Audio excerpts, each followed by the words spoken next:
Assalamualaikum warahmatullahi wabarakatuh. Semoga keselamatan, rahmat, berkah dan hidayah Allah selalu tercurah untuk kita semua. Amin. Siapa sejatinya diri kita sebagai manusia? Pertanyaan ini sederhana, dapat dikemukakan jawaban yang paling sederhana, maupun jawaban yang lebih rumit dan detail. Jawaban masing-masing orang tidak bisa diukur secara benar dan salah. Cara menjawab siapa diri manusia hanya akan mencerminkan tingkat pemahaman seseorang terhadap kesejatian Tuhan. Hal ini sangat dipermaklumkan karena berkenaan dengan eksistensi Tuhan sendiri yang begitu penuh dengan misteri besar. Upaya manusia mengenali Sang Pencipta, ibarat jarum yang menyusup ke dalam samudera dunia, yang hanya mengerti atas apa yang bersentuhan dengannya. Itu pun belum tentu benar dan tepat dalam mendefinisikan. Tuhan memang lebih dari maha besar, sedangkan manusia hanya selembut molekul. Begitulah jika diperbandingkan antara Tuhan dengan makhluknya. Namun begitu kiranya lebih baik mengerti dan memahaminya sekalipun hanya sedikit dan kurang berarti, ketimbang tidak sama sekali. Secara garis besar dalam diri manusia memiliki dua unsur entitas yang sangat berbeda. Dalam pandangan ekstrim dikatakan dua unsur pembentuk manusia saling bertentangan satu sama lainnya. Tetapi kedua unsur tidak dapat dipisahkan, karena keduanya sebagai satu kesatuan yang tak terpisahkan. Terpisahnya di antara kedua unsur pembentuk manusia akan merubah eksistensi kemanusiaan itu sendiri. Yakni di satu sisi terjadi kerusakan atau pembusukan dan di sisi lain keabadian. Seumpama batu baterai yang memiliki dua dimensi berbeda yakni fisiknya dan energinya. Kedua dimensi itu menyatu menjadi eksistensi batu baterai berikut fungsinya. Dua unsur dalam manusia yakni, imaterial dan material, metafisik dan fisik, roh dan jasad, rohani dan jasmani, unsur Tuhan dan unsur bumi, unsur gaib dan unsur wadak. Marilah kita urai satu persatu kedua unsur pembentuk eksistensi manusia tersebut. Unsur bumi. Jasad manusia wujudnya disusun berdasarkan unsur-unsur material bumi yaitu air, tanah, udara, dan api. Unsur air dan tanah dalam tubuh terurai secara alami melalui proses ilmiah sesuai rumus ilmu pengetahuan manusia dan rumus alamiah yang sudah berproses melalui rumus-rumus buatan Tuhan.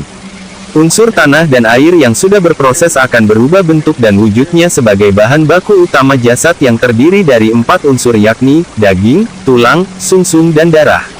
Sedangkan unsur udara akan berproses menjadi kegiatan bernafas, lalu berubah menjadi molekul oksigen dalam darah dan sel-sel tubuh. Unsur api akan menjadi alat pembakaran dalam proses produksi jasad, tenaga, energi magnetis, dan semua energi yang terlibat dalam memproses atau mengolah unsur tanah dan air menjadi bahan baku jasad. Jasad wadak menurut istilah barat disebut bodi atau korpus, merupakan wadah atau bungkus unsur Tuhan dalam diri manusia. Unsur wadah tidak bersifat langgeng, baka, sebab unsur wadah terdiri dari bahan baku bumi, maka ia terkena rumus mengalami kerusakan sebagaimana rumus bumi. Unsur Tuhan. Sebaliknya, unsur Tuhan bersifat kekal abadi tidak terjadi rumus kerusakan. Unsur Tuhan atau zat Tuhan dalam tubuh manusia diwakili oleh metafisik manusia yakni unsur roh atau pirit atau spiritus. Roh merupakan derivasi unsur Tuhan yang paling akhir dan paling erat dengan bahan baku metafisik manusia. Dan spirit diartikan sebagai roh, ruh atau sukma. Roh bersifat suci, Roh Kudus atau Ruhul Kudus tidak tercemar oleh polusi dan kelemahan-kelemahan duniawi. Karakter roh adalah berkiblat atau berorientasi kepada martabat kesucian Tuhan. Arti kata roh sangat berbeda dengan entitas jiwa atau soul, hawa atau nafas atau naf, animus atau anemos dalam bahasa Yunani, dalam bahasa Jawa apa yang lazim disebut nyawa. Sekalipun berbeda istilah, tetapi memiliki makna yang nyaris sama. Pertemuan unsur bumi dan unsur Tuhan. Dalam tubuh manusia terdiri atas dua unsur besar yakni unsur bumi dan unsur Tuhan. Di antara kedua unsur tersebut terdapat bahan penyambung, dalam literatur barat disebut soul atau jiwa, dalam Islam disebut naf, dalam bahasa Yunani disebut anemos, dan dalam bahasa Indonesia disebut hawa, dan dalam Jawa disebut nyawa atau badan alus. Hawa, jiwa, anemos, soul, atau nyawa merupakan satu entitas yang kira-kira tidak berbeda maknanya, berfungsi sebagai media persentuhan atau lem perekat antara roh dengan jasad. Hawa, naf, anemos, soul, jiwa, nyawa bermakna sesuatu yang hidup bernafas yang ditiupkan ke dalam korpus wadah atau bungkus. Dalam hasanah hermeneutika dan bahasa yang ada di Nusantara tampak simpang siur dan tumpang tindih dalam memaknai jiwa, sukma, roh, dan nyawa. Ini sekaligus membuktikan bahwa memahami unsur Tuhan dalam diri manusia memang tidak sederhana dan semudah yang disebutkan. Karena objeknya bersifat gaib, bukan objek material. Cara pandang dan penafsiran dari sisi yang berbeda-beda, menimbulkan konsekuensi beragamnya makna yang kadang justru saling kontradiktif. Dengan alasan tersebut akan saya paparkan lebih jelas pemetaan tentang jiwa atau hawa dari sudut pandang budidaya yang diperoleh melalui berbagai pengalaman objek metafisika, dan intuisi, agar lebih netral dan mudah dipahami oleh siapa saja tanpa membedakan latar belakang agama. Dengan asumsi tersebut diperlukan perspektif yang sederhana namun mudah dipahami. Hubungan unsur Tuhan dengan unsur bumi dalam laku prihatin. Setiap bayi lahir memiliki tingkat kesucian yang dapat diumpamakan sebagai kertas putih bersih. Kesucian berada dalam wahana naf atau hawa yang masih bersih belum tercemar oleh polusi keduniawian. Hawa, nyawa, naf diuji bolak-balik di antara dua kutub, yakni kutub jasmaniyah yang berpusat di jasad korpus dan kutub ruhaniyah yang berpusat pada roh, spirit. Unsur roh bersifat suci dan tidak tersentuh oleh kelemahan-kelemahan material duniawi atau dosa. Roh suci sebagai utusan Tuhan dalam diri manusia yang dapat membawa ketetapan atau pedoman hidup. Sehingga roh dapat berperan sebagai obor yang memancarkan cahaya atau spektrum kebenaran dari Tuhan. Dalam perspektif Jawa, roh suci atau utusan Tuhan tidak lain adalah apa yang disebut sebagai guru sejati. Guru sejati tampil sebagai juru nasihat untuk hawa, jiwa atau naf. Hawa atau naf atau jiwa yang tunduk kepada roh suci, guru sejati akan menghasilkan hawa, naf, yang disebut nafsu positif meminjam istilah bahasa Arab, sebagai an-naf al-mutmainah. Sebaliknya jiwa atau hawa yang tunduk pada keinginan jasad disebut sebagai nafsu negatif. Nafsu negatif terdiri dari 3 macam, nafsu lawwamah seperti kepuasan biologis, makan, minum, tidur dan seterusnya, nafsu amarah atau angkara murka, dan nafsu sufiyah yaitu, mengejar kenikmatan psikis contohnya seks, sombong, narsisme, gemar dipuji-puji. Hawa memiliki 2 kutub nafsu yang bertentangan ibarat satu keping mata uang yang memiliki 2 sisi. Akan tetapi kedua sisi tidak dapat dipisahkan atau dilihat secara berbarengan. Apabila kita ingin menampilkan gambar angka, maka letakkan nilai nominal di sisi atas. Sebaliknya jika kita berkehendak melihat gambar burung, kita letakkan gambar angka di bawah. Apabila seseorang mengaku bisa melihat kedua sisi satu keping mata uang dalam waktu yang sama, maka seseorang dikatakan berjiwa munafik alias kehidupan yang palsu hanya berdasarkan pengaku-akuan bohong. Manusia bebas mencoblos memilih. Pada setiap bayi lahir, Tuhan telah menciptakan Hawa dalam keadaan putih suci. Manusia memiliki kebebasan menentukan apakah hawa nafsunya akan berkiblat kepada kesucian yang bersumber pada roh suci, Ruhul Kudus, atau sebaliknya ingin berkiblat kepada kemungkaran jasad atau raga unsur duniawi.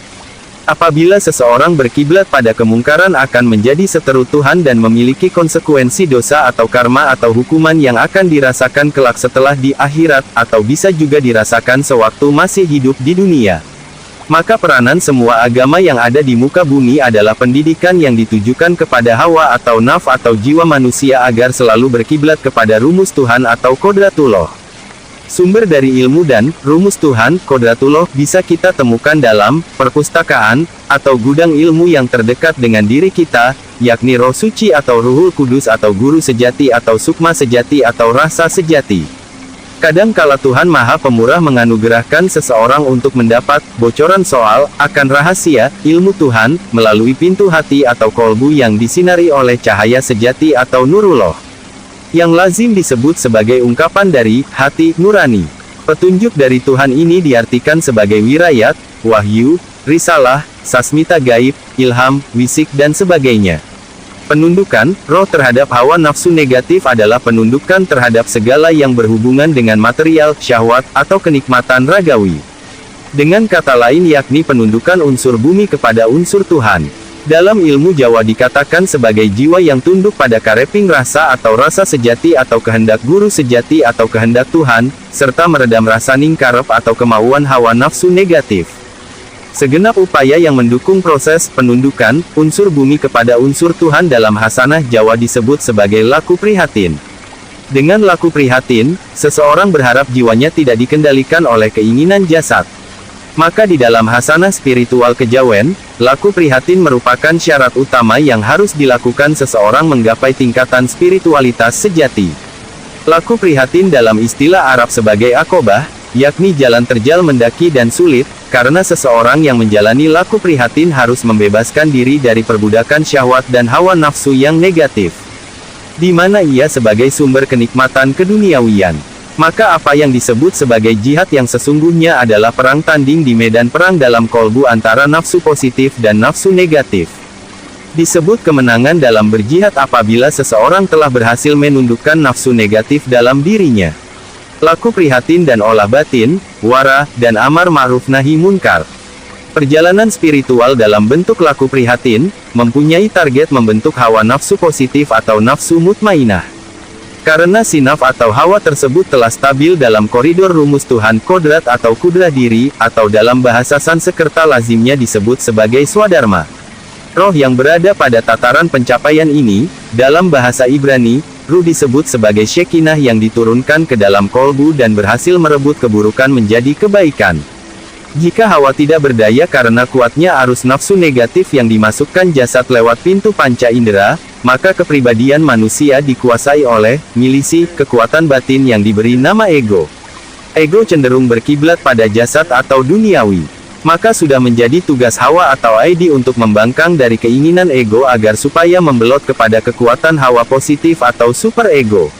Hasilnya maka manusia dapat dikendalikan sesuai dengan kodrat dirinya sebagai khalifah Tuhan. Jadilah manusia yang tetap berada pada orbitnya kodrat rumus Tuhan, yakni apa yang dimaksud menjadi titah jalma menungsa kang sejati, yaiku gayu kasampurnaning gesang, untuk meraih sastra jendra hayuningrat pangruwating diyu. Sangat terasa bahwa Tuhan sungguh lebih dari maha adil, setiap manusia tanpa kecuali dapat menemukan Tuhan melalui pintu naf, jiwa, atau hawanya masing-masing, karena Tuhan telah membekali jiwa manusia akan kemampuan menangkap sinyal-sinyal suci dari Yang Maha Suci. Sinyal suci yang diletakkan di dalam rasa sejati, sirullah, dan roh sejati, ruhullah. Sudah merupakan rumus Tuhan apabila seseorang dapat meraih dharmanya atau kodrat dirinya sebagai makhluk ciptaan Tuhan, maka kehidupannya akan selalu menemui kemudahan. Sebaliknya hawa nafsu negatif atau yang disebut setan, senantiasa menggoda hawa naf manusia agar supaya hawanya berkiblat kepada unsur bumi. Sepanjang hidup manusia selalu berada di dalam arena peperangan perumpamaan dalam perang, Baratayuda atau Brontoyudo, atau jihad antara kekuatan nafsu positif yang disimbolkan Pandawa 5 melawan nafsu negatif yang disimbolkan 100 pasukan Kurawa. Perang berlangsung di medan perang yang bernama Padang Kurusetra, Kolbu. Peperangan yang paling berat dan merupakan sejatinya perang jihad fisabilillah atau perang di jalan kebenaran. Kemenangan Pandawa 5 diraih tidak mudah. Dan sekalipun kalah pasukan Kurawa 100 selamanya sulit diberantas tuntas hingga musnah. Maknanya sekalipun hawa nafsu positif telah diraih, artinya hawa nafsu negatif atau setan akan selalu mengincar kapan saja si hawa lengah. Kejawen mengajarkan berbagai macam cara untuk memenangkan peperangan besar tersebut. Di antaranya dengan laku prihatin untuk meraih kemenangan melalui 4 tahapan yang harus dilaksanakan secara tuntas. 4 tahapan tersebut dikiaskan ke dalam nada suara salah satu instrumen gamelan Jawa yang dinamakan kempul atau kenong dan bonang yang menimbulkan bunyi, neng, ning, nung, nang. Neng, artinya jumeneng, berdiri, sadar atau bangun untuk melakukan tirakat, semedi, maladi hening, atau mesu budi. Konsentrasi untuk membangkitkan kesadaran batin, serta mematikan kesadaran jasad sebagai upaya menangkap dan menyelaraskan diri dalam frekuensi gelombang Tuhan. Ning, artinya dalam jumeneng kita mengheningkan daya cipta atau akal budi agar menyambung dengan daya rasa sejati yang menjadi sumber cahaya nan suci. Tersambungnya antara cipta dengan rasa akan membangun keadaan yang wening. Dalam keadaan mati raga, kita menciptakan keadaan batin, hawa jiwa, naf, yang hening, khusyuk, bagai di alam, awang uung, namun jiwa tetap terjaga dalam kesadaran batiniah. Sehingga kita dapat menangkap sinyal gaib dari sukma sejati. Nung, artinya kesinungan. Bagi siapapun yang melakukan neng, lalu berhasil menciptakan ning, maka akan kesinungan terpilih dan pinilih untuk mendapatkan anugerah agung dari Tuhan Yang Maha Suci. Dalam Nung yang sejati, akan datang cahaya dari Yang Maha Suci melalui rasa lalu ditangkap roh atau sukma sejati, diteruskan kepada jiwa, untuk diolah oleh jasad yang suci menjadi manifestasi perilaku utama, lakutama. Perilakunya selalu konstruktif dan hidupnya selalu bermanfaat untuk orang banyak. Nang, artinya menang, orang yang terpilih dan pinilih kesinungan akan selalu terjaga amal perbuatan baiknya, sehingga amal perbuatan baik yang tak terhitung lagi akan menjadi benteng untuk diri sendiri. Ini merupakan buah kemenangan dalam laku prihatin. Kemenangan yang berupa anugerah, kenikmatan, dalam segala bentuknya serta meraih kehidupan sejati, kehidupan yang dapat memberi manfaat rahmat untuk seluruh makhluk serta alam semesta. Seseorang akan meraih kehidupan sejati, selalu kecukupan, tentram lahir batin, serta selalu menemukan keberuntungan dalam hidup atau meraih ngilmu bejo. Neng adalah syariatnya, Ning adalah tarekatnya, Nung adalah hakikatnya, Nang adalah makrifatnya. Ujung dari 4 tahap tersebut adalah kodrat. Demikian pembahasan singkat ini. Sebelum saya tutup, marilah kita bersama-sama terus berproses dengan penuh kesadaran, menjadikan jiwa kita sebagai objek perbaikan yang terus-menerus. Semoga dengan laku kesadaran tersebut kita selalu ternaungi keselamatan, rahmat, berkah dan hidayah dari Allah Subhanahu wa Ta'ala. Amin. Wabillahi taufik wal hidayah. Wassalamualaikum warahmatullahi wabarakatuh.